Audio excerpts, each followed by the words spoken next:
Listening to BaySickTalk with TJ Speaks. That's right, Sally Pearl's baby girl. Bringing you the buzz of the Bay and interviews from around the way. You already know how she does this. She keeps it Bay-sick, never basic. So, what you waiting for? Pump up the volume. This show is lit. Put your age up like this here. This next song we're gonna dedicate to my brother DINO, right? Only my real H-Town fans don't know. Listen, if you're a real H-Town fan, you gonna know. I'm gonna test y'all. Check this out. Let's see. They ain't gonna do it. Emotion makes you. See? They don't know it. See? Y'all know that? They don't even know it. Y'all know that? Emotion makes you cry sometimes, sugar. But most, it make you fall in. Damn, y'all do know it. Check this out. Put your H up real big for my brother DINO, y'all. Put it up real big for my brother DINO, y'all. Come on, DINO.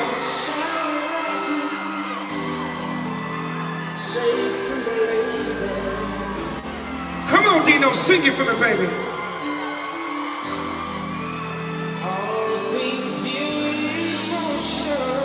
Come on, give it to him, DINO. Rest in peace, baby, you know what I'm saying? See, it's all about emotions. Come on.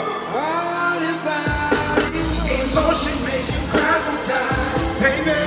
Say, emotion makes you sad. I said it makes you sad. Emotion makes you dance. But most, it make you fall in.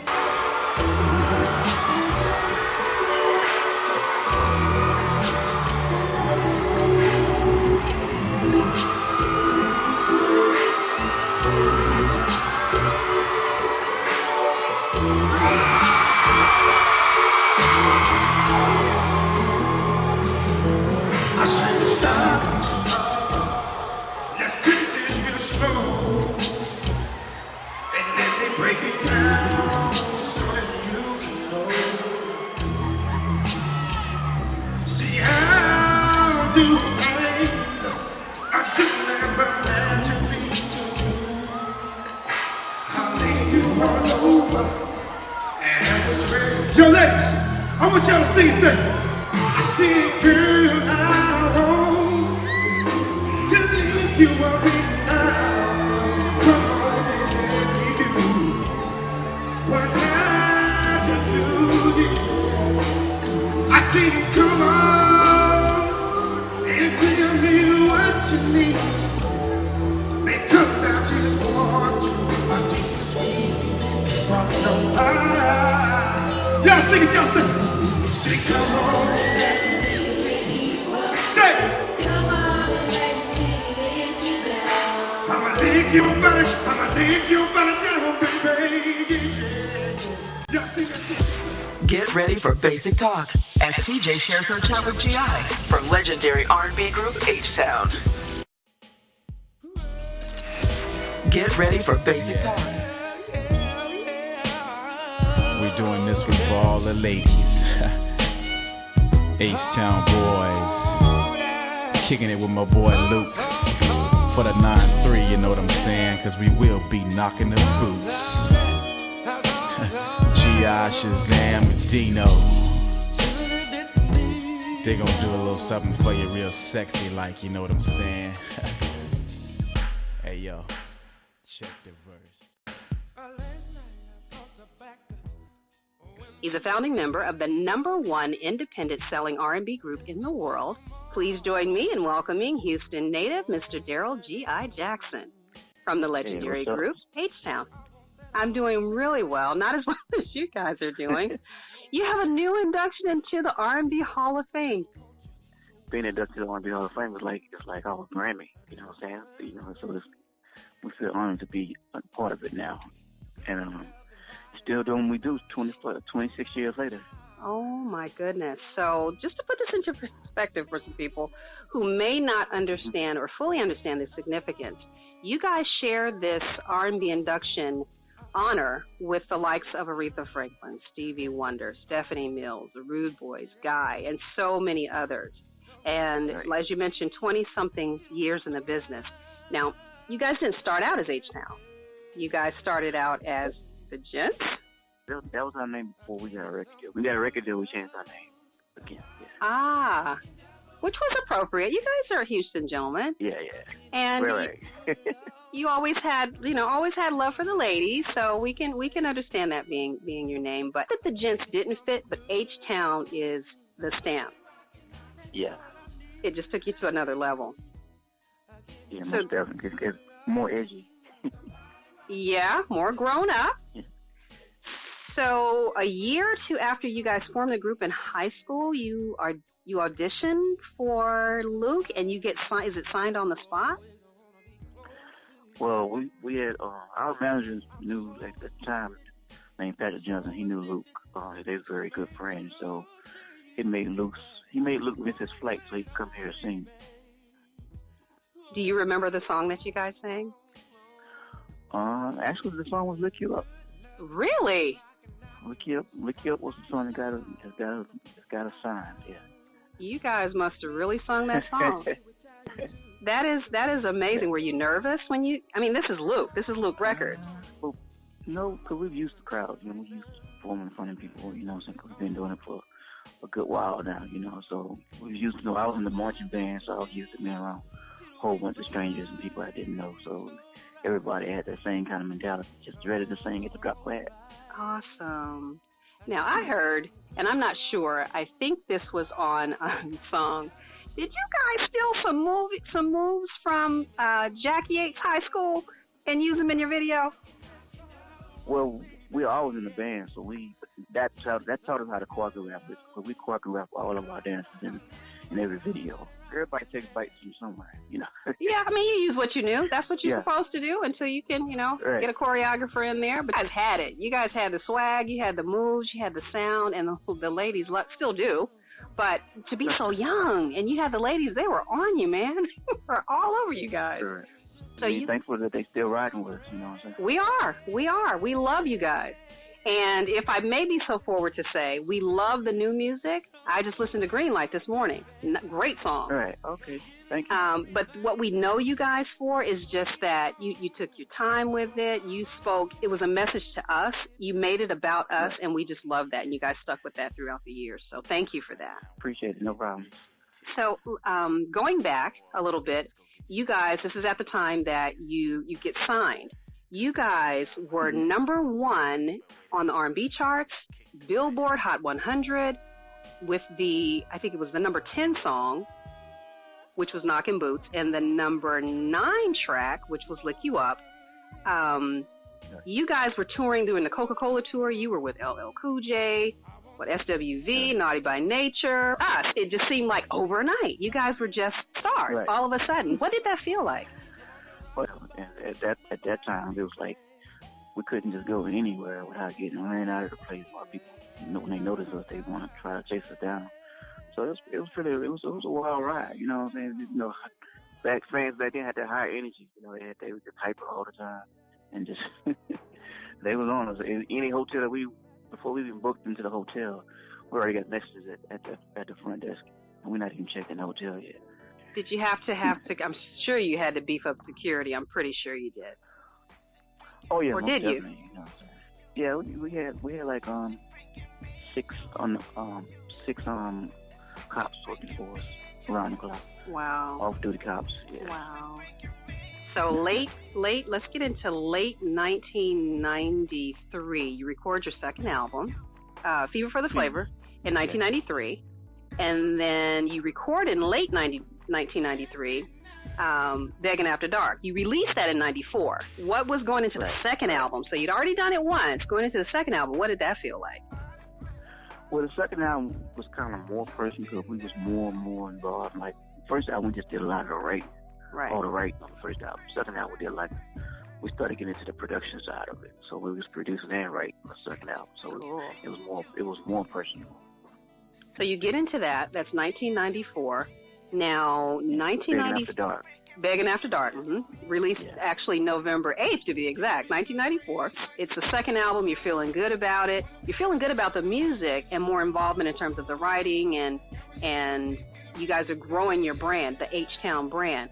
But things weren't so great on the label politics side of things, we'll say, without going into a lot of detail. Okay, so political side, okay, so after I guess a couple years, it took you a couple years to unwind that. So you guys find yourselves now as independents going into the third album.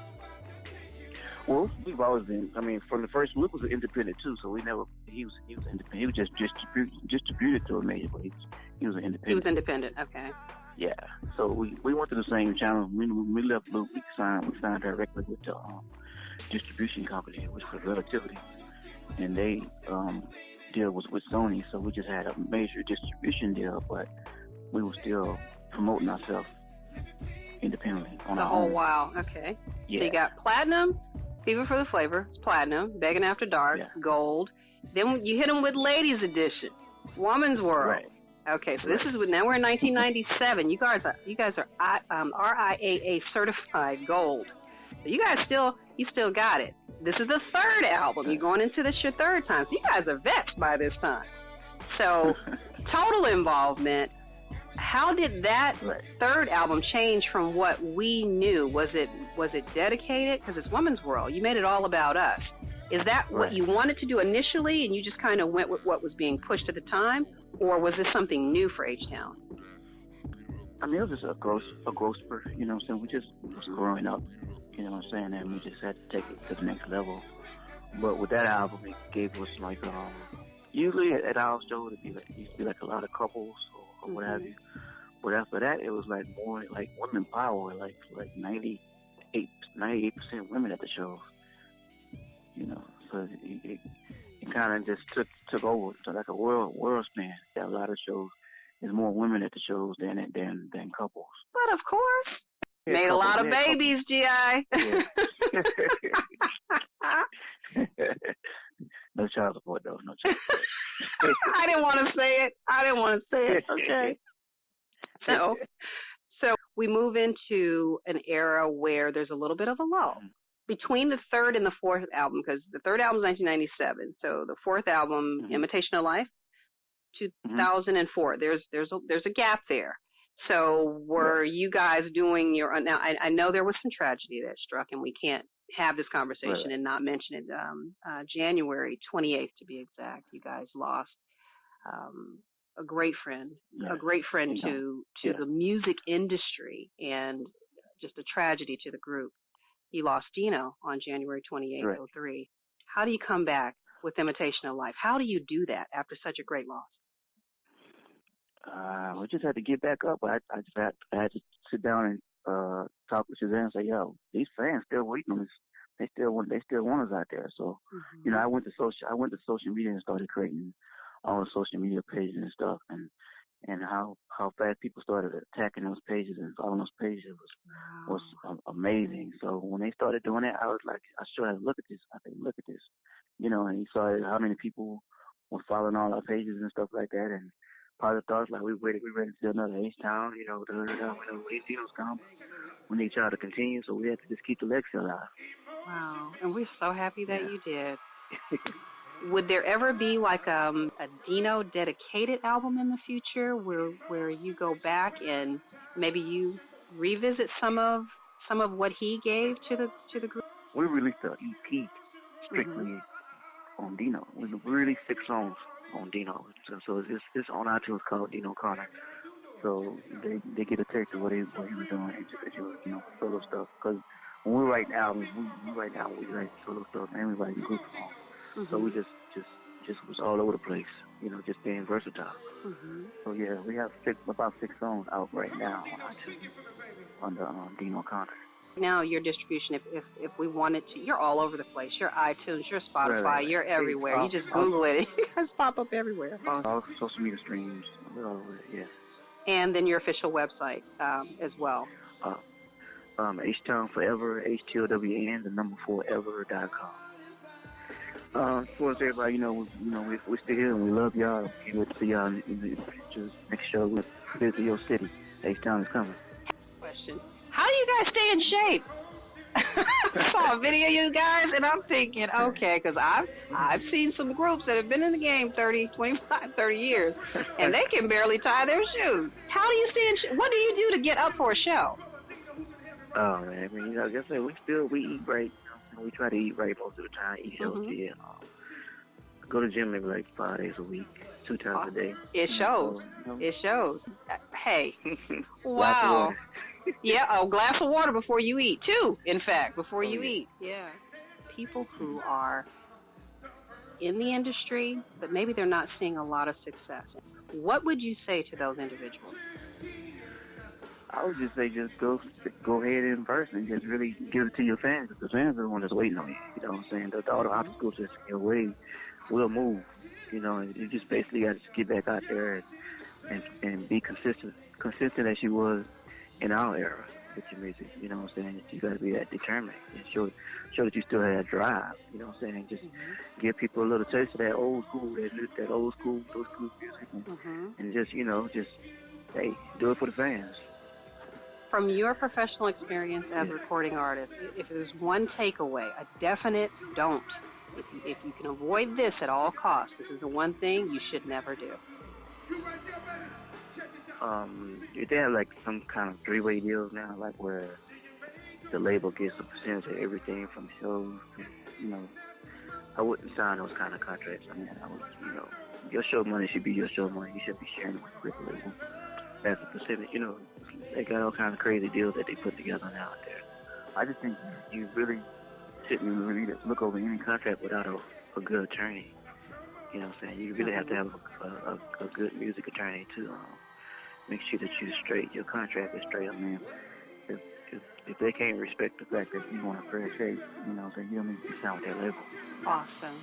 What can they expect from H-Town in the future moving forward? Well, we're about to go overseas for a little while and start doing shows overseas again. We haven't been overseas since like 2010, so we're on our way back to London and Germany. It's gonna be our first time going to Africa, you know. So we're just excited about, you know, just getting back out there and going overseas and visiting those fans and bringing back the old school with them. But also, we have like a lot of things in the works. You know, we possibly, you know, a movie might be in the works, you know, on the story on H-Town, or more music, you know what I'm saying, more videos. Just, you know, when we feel the time is right to release those things, we will release them. Will. We appreciate your time at BaySickTalk. Your interview will appear on tjspeaks.com, which is my website. It will also appear in the August or September edition of the TZ Element magazine. In San Francisco, you got to give me an exclusive. Oh, most definitely. You got all access. All right. Thank you, G.I. We appreciate your time. Don't hang up. Hang on a second. Okay.